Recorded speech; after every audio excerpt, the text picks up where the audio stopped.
Mic check 1 2 1 2. What's up? What's up? What's up, y'all? And welcome back to another episode of Speak Your Mind Radio podcast. I'm your hostess with the mostest, Queen Star, aka Miss Hip Hop. And I have a legendary artist here with us today. He is the dopest Latino R&B singer, rapper, songwriter, and one of the original members of Terror Squad. He's worked with artists like the late and great Big Pun, Lumi D, Diddy, and even Fabulous. So all the way from Brooklyn, New York, give it up for your boy, Tony Sunshine. Bless up, bless up. The only thing is I'm from the Bronx, baby, not Brooklyn. Ooh, no, I said Bronx. You said BK. Oh, you said all the way from Brooklyn. Did I? Tony Sunshine. That's you a sure damn did. shame. I'm sorry. It's all good. My bad. Oh, Tony. How you doing, It's though? all good. Yeah. I'm blessed, man. I can't complain. Yeah, that's what's up. Complain. How you feeling? I'm feeling well. I'm really excited to have you on the show today. Like, seriously. Bless God is good. I'm excited to be here, man. I'm so happy to hear here. that. Thank you. Tony, like, I usually start off the show with an icebreaker question. So, are you ready? Let's do it. All right. So, what's something about you that people would be surprised to know? That people would be surprised to know about me? Yeah. I'm a full-blown teddy bear. Oh. You know? That is so cute. You know, sometimes when you, at a young age, you get into some trouble and things transpire in life that follow you. That's You know what I mean? Like that stigma follows you through life. And so a lot of people, when they meet me or they speak to me, they tend to think I'm someone else. And after speaking to me, they're like, yo, Tony, you mad humble, bro. You mad cool. You down to earth. Like, we thought you was different. You know what I mean? Yes. People think that I'm just like a mean dude 24 hours a day, or, you know, not everyone, but certain people would be surprised to know that I'm just like a teddy bear. You know what I mean? Yeah, I know what you mean. I'm a teddy bear that demands respect. Amen. I heard that. That teddy bear could turn into a grizzly in seconds. You know what I mean? Yes, I do. That's what's up, though. Okay, well, you know what I'm saying? Let's get straight to it. Tell the story of when you first met Big Pun and how you all formulated Terror Squad. Story on when I met Pun? Yeah. Pun. I met Pun on the basketball courts, 23. 23 is a park right across the street from Forest Projects. And I had seen Pun sporadically throughout a few years play basketball and run up and down the court. And I know that a lot of people gravitated towards him on that basketball court because he was a big, heavy-set dude running up and down the court and, you know, shooting the ball and being real, how do you say it? Shit flew my mind, the word. Competitive. Being real competitive, you know. And I met him through a few people from the neighborhood. A few people took me to him and see. I'm not going to give those people light because they don't deserve it. You know what I mean? So, not from my behalf. I don't got an issue with them. I don't got a personal problem. I just feel like they don't deserve that platform. So I was introduced to Pun by certain individuals, and the rest is history. You know what I mean? Like, Pun was a teddy bear himself. You know what I mean? That could turn into a grizzly. So it was very easy to gravitate towards Pun and like him and become his friend and shit like that. You know what I mean? And then when he found out I could sing and I can really sing, like, you know, I wasn't playing around with the music, like as far as singing goes. So a lot of people don't know that Pun wanted to be a soul singer. He wanted to be like an R&B singer. That was his passion. He loved it. But, you know, he knew that he really couldn't sing. You know what I mean? So I guess vicariously, with his little brother, Tone Sunshine, he was living that dream when he seen me sing on stage. You know what I'm talking about? Yeah, I do. This is incredible. I never knew that. Now, I know you got a magnificent voice. Your voice is beautiful. Like, thank you. Appreciate it. Yeah, it makes one's heart melt. I mean, I'm just saying, like, you real hip-hop-ish. You know what I'm saying? You know? Appreciate it. For sure, yeah. I heard, like, back in the day, you know, Big Pun was like he was like a jokester, you know what I'm saying? So what's one funny, untold story you have of Big Pun, you know, just being like funny and shit? Oh man, we just did so much as far as pranks, and you know, Pun and I was always getting in trouble for doing pranks to people, and you know, with blank guns. We would go and buy blank guns that looked like real firearms, and the shell would fly out the gun and the sparks would come out the front, but there was no bullets. Damn. You know, so Pun and I would have like a full blown shootout in the middle of the street. Like I'm running across the street shooting at him, and he's shooting at me, and you know, and then we turn around and I spin the block, run down the block, run back and jump in the same car with him, and so people are like, yo, these dudes are insane. What is wrong with them? They're shooting at each other, running around acting crazy in the street, and then get in the same car and drive off calmly like nothing happened. Imagine seeing that sight. I could imagine, you know? Straight up. But there's so many stories, though. That one right there would be light compared to the pranks and the shit that we used to do. Yeah. That's dope as hell. Well, I always wanted to ask you. And a lot of people in the industry would be able to tell you about those stories. Like they would be they would be able to verify that I'm telling you. Pun and I used to have full blown shootouts with blank guns in front of people.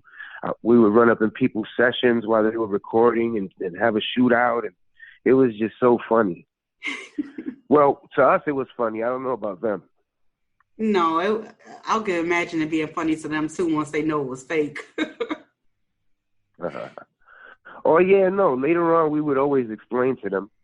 You know what I mean? Because these are people that we had to see all over again. These are people that we were working with, and producers and rappers and artists, and so these are people that we had to bump into again on a regular basis. So we want them to know that this is a joke.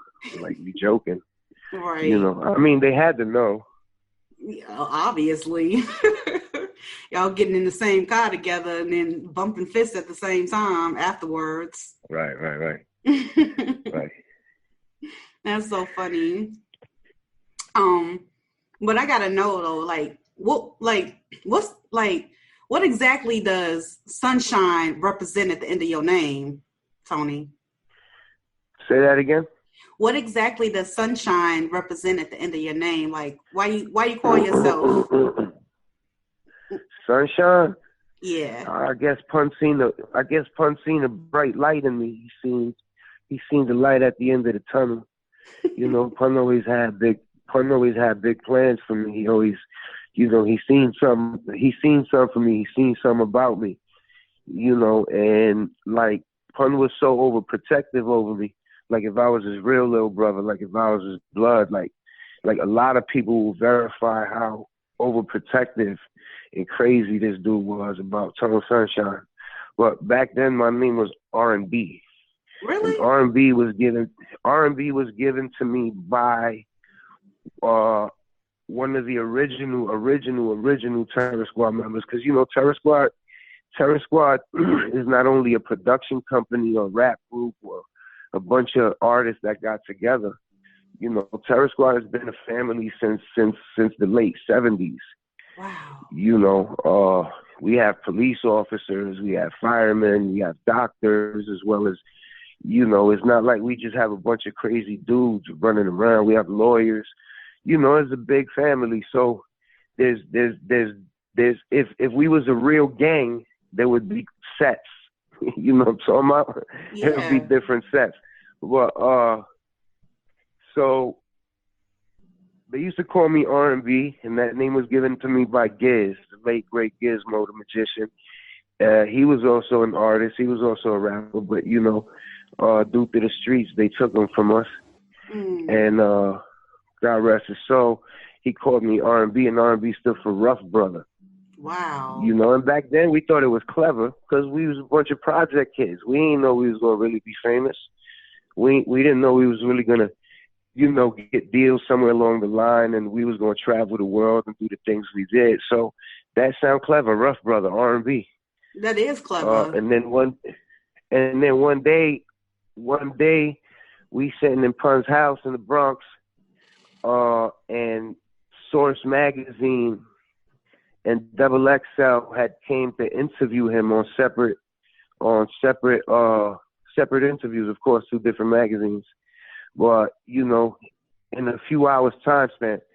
So during that process, Pun kept telling me, and I didn't understand why, yo, we got to change your name. We got to change your name. We got to change your name.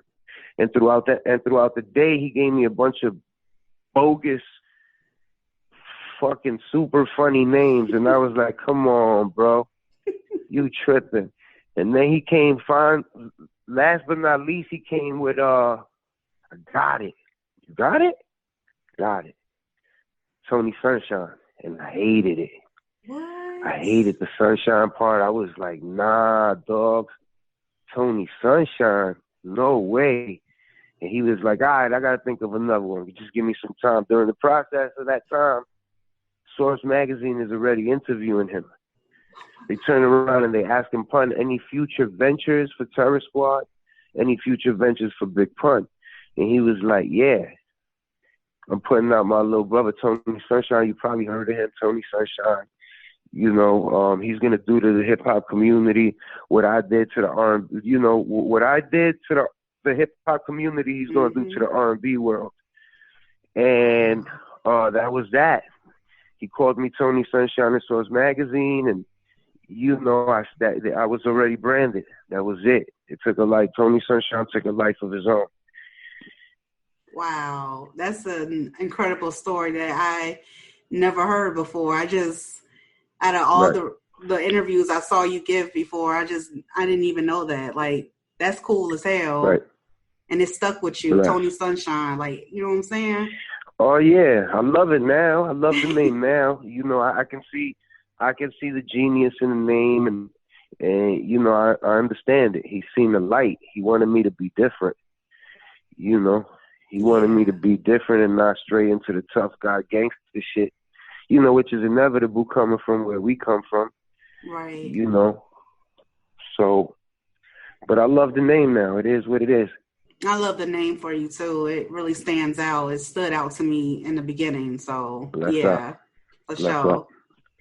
And if you look at it, T.S. Tony Sunshine. So Pun always used to tell me that too. T.S. Tony Sunshine. Yeah. You know.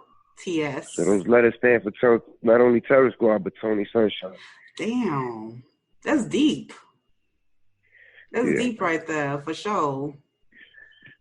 I'm sure he wasn't thinking about that when he said Tony Sunshine, like, and then it just came to him later, like, T.S., Terror Squad. Yeah, Pun was clever, but Pun was clever like that. Yes, he was. He gave everybody in the crew their name some way, somehow. You know what I mean? Except for Joe. Because Joe was already Fat Joe and Joe Crack. Right. You know what I mean? Joe was already solidified in the game, and wow. So that's that. But Pun gave everybody else their names. What an incredible story, like straight up, just because I didn't know. Yeah. So, like anybody you could think of in TS, he gave them their name, like as far as the artists go, except for Remy too. Remy already came with Remy. Yeah, I was just about to ask you about that. Yeah. Nah, Remy was already Remy. Her name was already Reminisce. She shortened it to Remy. Wow. And that's like a drink too. Yup. um, what can you tell me like what it's like to deal with all the pressures of the music industry? Say that again? Can you tell me what it's like to deal with all the pressures of the music industry?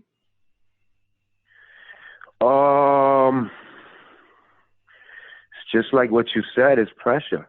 Yeah. There's a bunch of pressure, but being in the game so long and making so many mistakes, and seeing how my mistakes, stagnated my plans, and only because I was running around acting reckless. Mm-hmm. You know what I mean? So as an artist that's been solidified in the game for so long, and still having to correct some of the mistakes I made when I was younger, and still having to deal with that type of stigma, the pressures are crazy. The pressure is crazy, just trying to maintain in the right frame of mind and, know how to carry yourself in front of the game. Not certain individuals, everybody, Mm-hmm. in front of everybody. So we got to keep in mind that not everybody in the game is as strong-minded or as strong-willed or has a strong character like us. There are very fragile people out there that don't know how to receive how you carry yourself or don't know how to receive your strong mentality. And when people can't supersede your intelligence, they tend to make things harder for you. So the pressure builds up. If that makes any sense to you, because I got a sick mind. My mind, I got to think before I speak and break it down a certain way because my mind works different than others. I have to filter it. That's another thing that gets me into a whole lot of trouble. I have no filter. Yeah. I don't try to offend. I'm not trying to offend. Mm-mm. I'm not, because I wear my heart on my sleeve. The last thing I like to do is offend people or hurt anybody. But I don't have a filter. I don't have a medium. You know what I mean? Yes. It's either all the way good or all the way bad. There's no medium. And I speak my mind when I need to. And that can get me in trouble sometimes. Wow. I gotta ask you, just based off what you just said right there, what's your sign? I'm a Taurus. You're a Taurus, okay. I'm a Taurus, but I don't believe in all that though. Oh, okay. Well, I mean, it's cool if you do. I was just see what I mean? I don't have a filter. So you see how I said it to you? Yes. I didn't mean it in a malicious way. I didn't mean to offend. I don't believe in all that. And your reply was like, yeah, well, because even though you didn't realize it, it kind of struck a little chord in you a little bit. Like, yeah, well, you understand what I mean? Yeah, Tony, I definitely understand you. I feel you. So that's the type of shit that'll get me in trouble. I didn't mean it maliciously. I didn't mean it in a bad way, but the way my delivery and how it came out so fast, right behind what you said, can be a little bit insulting to some people. Mm-hmm. Some people, not me. Some people. Mm-hmm. You're definitely right. I think you got to have like thick skin when you're like in that type of industry because, people will come at you all sideways and you don't know what to do. Two things. You got to have tough skin. And you got to know that people are going to test you. You know what I mean? Not everybody wants to see you win. Not everybody thinks that you deserve to be in the position you're in just yet. And then you got full-blown haters. Combine all that together, everyone is going to test you. Everyone. People in the streets are going to test you because they want to know if all the shit you talking on them records are real. You know what I mean? They want to know if you get busy. Mm-hmm. The game is going to test you because a lot of people in the game. It's just a whole bunch of bullshit. Whole bunch of bullshit. You just summed it up. You gotta have tough skin. Yeah, I have super tough skin for this thing. Definitely. I definitely agree with you on that. And I think you're doing a very good job of. I didn't know you wore your heart on your sleeve, and I didn't know you were this sweet either. But I'm serious. You so funny. Yeah, it's just like a fresh I breath do though, air. man. Yeah. I do though. I'm just like a big old teddy bear, like, you know what I mean? I can't help it. I'm a people person at heart, and I'm a jokester 24 hours a day, and I'm a happy-go-lucky individual.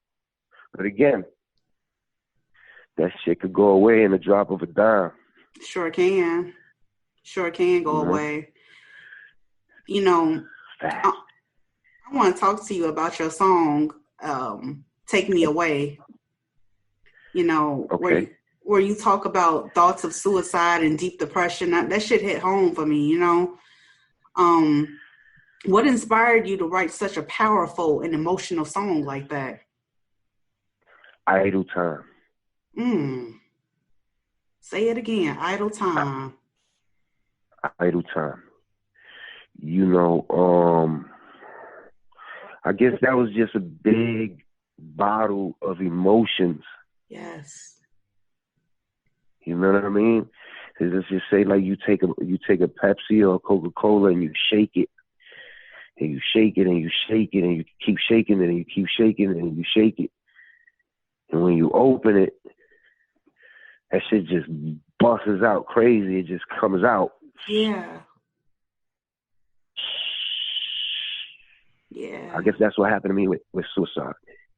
It was just so much going on, and watching television and seeing the bullshit that's going on, and just speaking with people on a day-to-day basis and all the problems that everyone else has, combined with my thoughts and my mentality, it made me want to think and reevaluate what's going on in my surroundings and in the world, and how can I contribute, and how can I make better for my surroundings, and how can I be different, how can I break the cycle. Right. And my gift and my way of trying to make a difference is through music. Yes. That's how I express myself. Yes. So that was just me expressing myself and kind of talking to myself. Should I do it? Should I load it up and just pull it? Load it to my head and just pull it? Should I do it? It's not condoning suicide in no shape, form, or fashion. Is acknowledging the fact that there are people out there that have everyday issues. And again, this is why I said you have to know how to maneuver and speak in front of others, because not everyone is as strong as you. Not everyone has a triumphant story behind them. You understand what I mean? Yeah, I really do. Yeah, so people feel that way every day, and I just felt like I needed to voice mine. Well, I don't want to die. I want to live. I don't want to die. I want to live, but I also want people to understand that I'm human. I have feelings, and this is how I feel at the moment. Who's with me?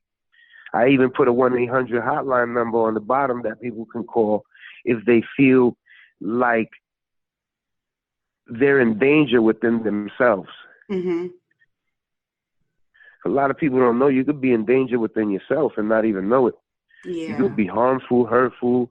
You can be setting yourself up, self-reservations for destruction and not even know it.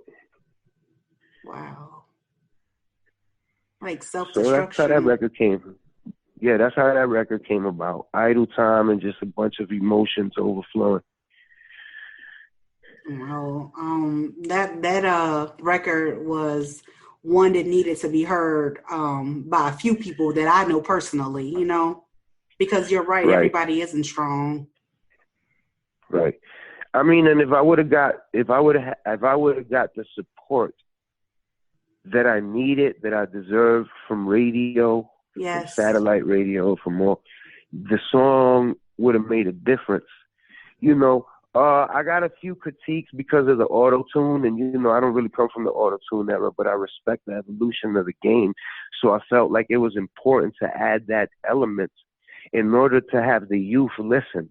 Mm-hmm. So I didn't get the support that I needed for that record. I didn't get the support I deserved for that record. And it didn't do as great as I think it should have.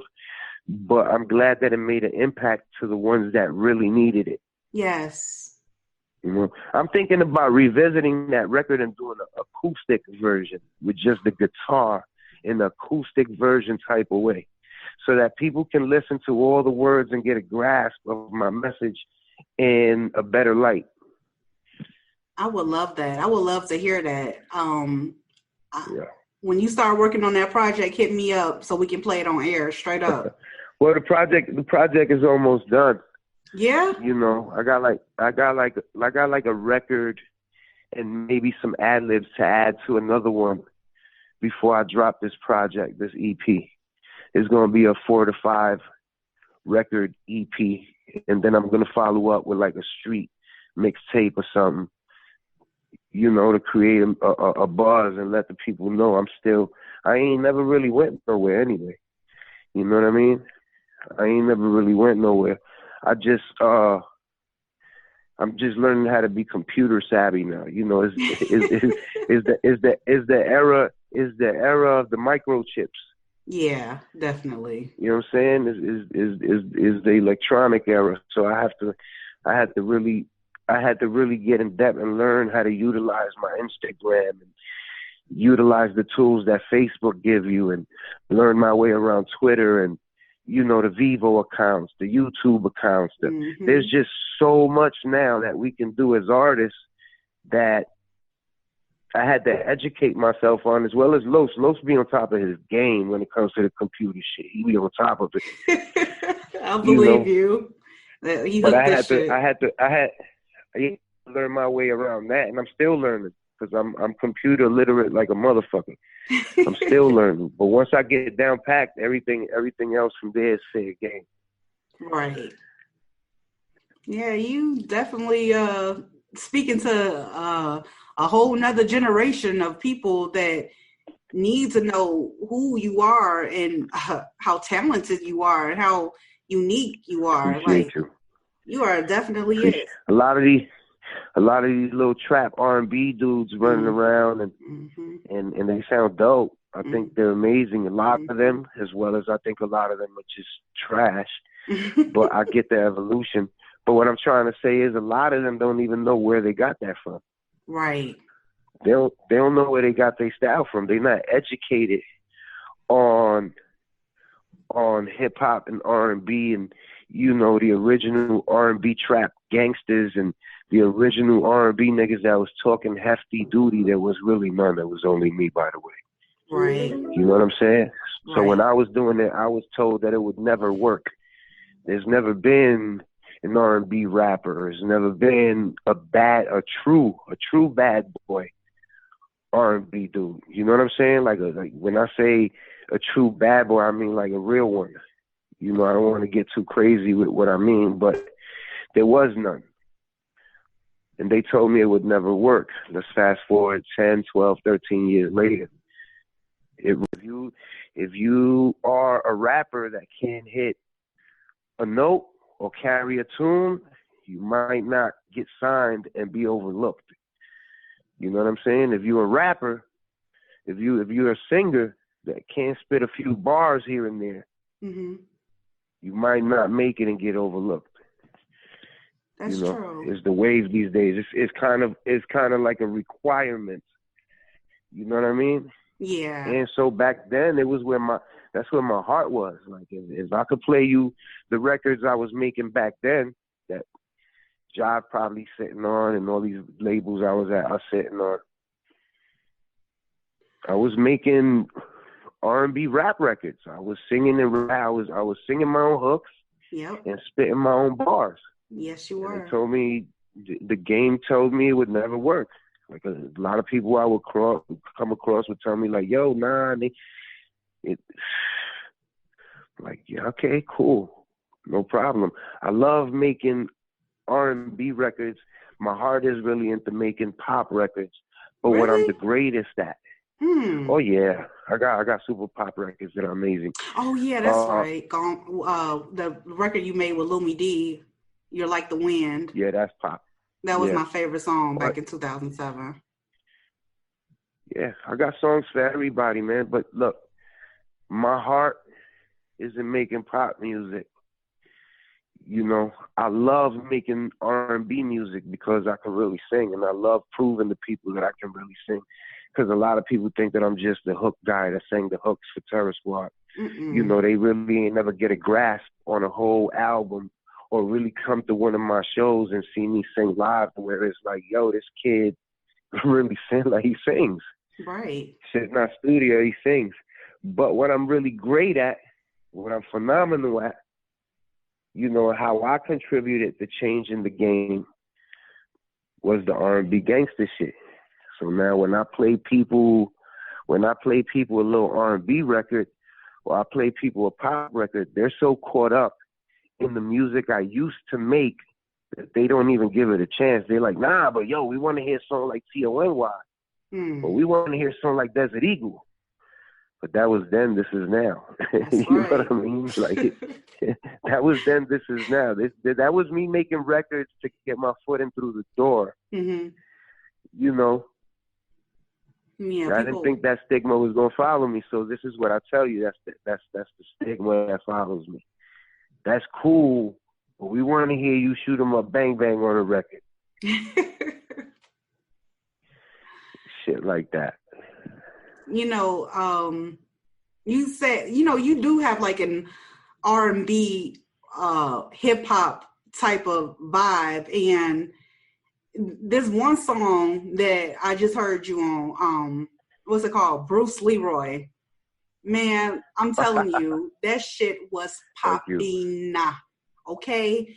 Thank you. I'm gonna revisit. I'm gonna revisit that record too and start promoting it a little more. Yes. You know, the visual we put out was dope. But I stood on the video. I wasn't really too happy with the visual.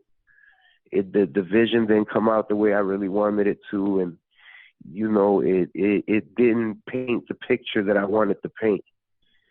You know, the director's a great guy. Everybody that participated in the video were great. I appreciate it all.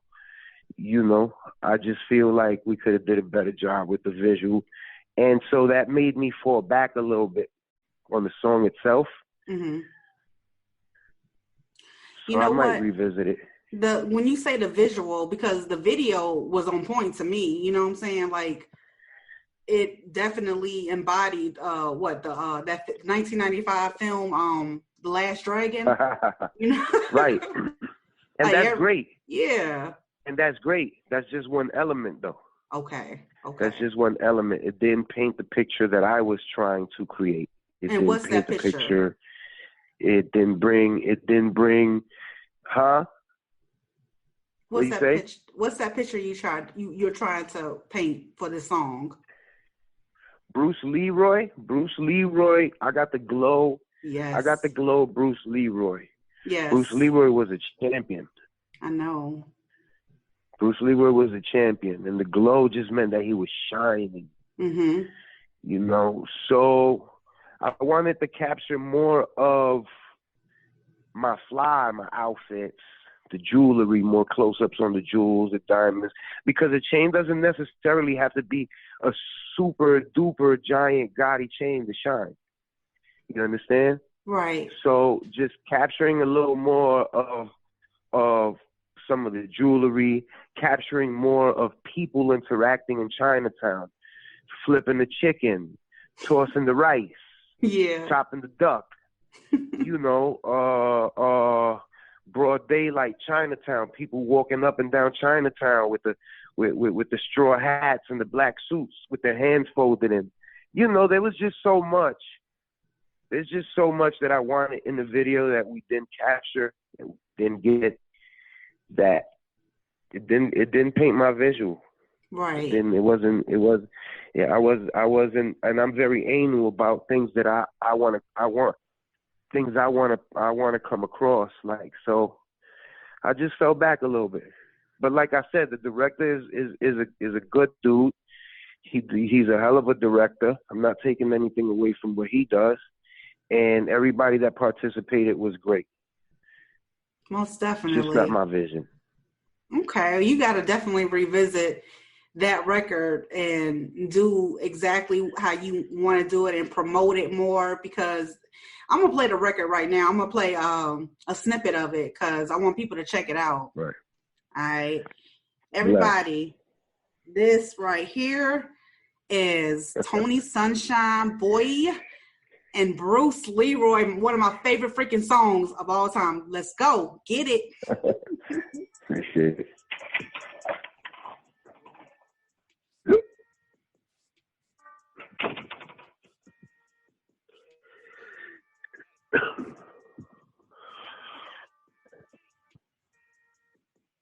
I got the glow. Yo. Bruce Leroy. Yeah. I got the glow. Bruce Leroy. I got the glow. Bruce Leroy. The glow. Yeah. Bruce Leroy. They rocket watching, but I got a pocket rocket for 'em. I try to tell them that they know my body, now they caught up in the storm. Get it. I try to tell them I'm on board again, board again, board again, board again. They see it. It's time to go again, go tell a friend, tell a friend, and tell a friend, and tell a friend. Believe it, I'm back on the scene. So this is so clean, I feel the green, I ain't a king. I hold a crown, I am a god, I am the mostest. Frontin' the wings like a Moses, part of my soldiers. But anything moving is over, I got the glow. Bruce Leroy. Yeah. I got the glow. Bruce Leroy. Yeah, boy. Bruce Leroy, I got the glow. Yeah. Gang. Gang, gang, gang, gang. Gang, gang, gang, gang, gang. I love that fucking song, man. I got so much new music for you coming. We got so much great new music for you coming. Yes. That you're gonna forget about Bruce.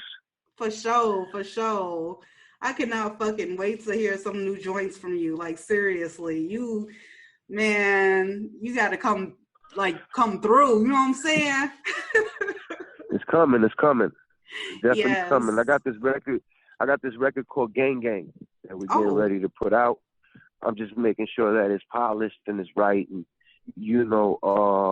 I'm trying to decide whether I want to put a feature on it or I want to shine on it by myself. Wow. Who you thinking about featuring? But it's coming. I don't want to name drop.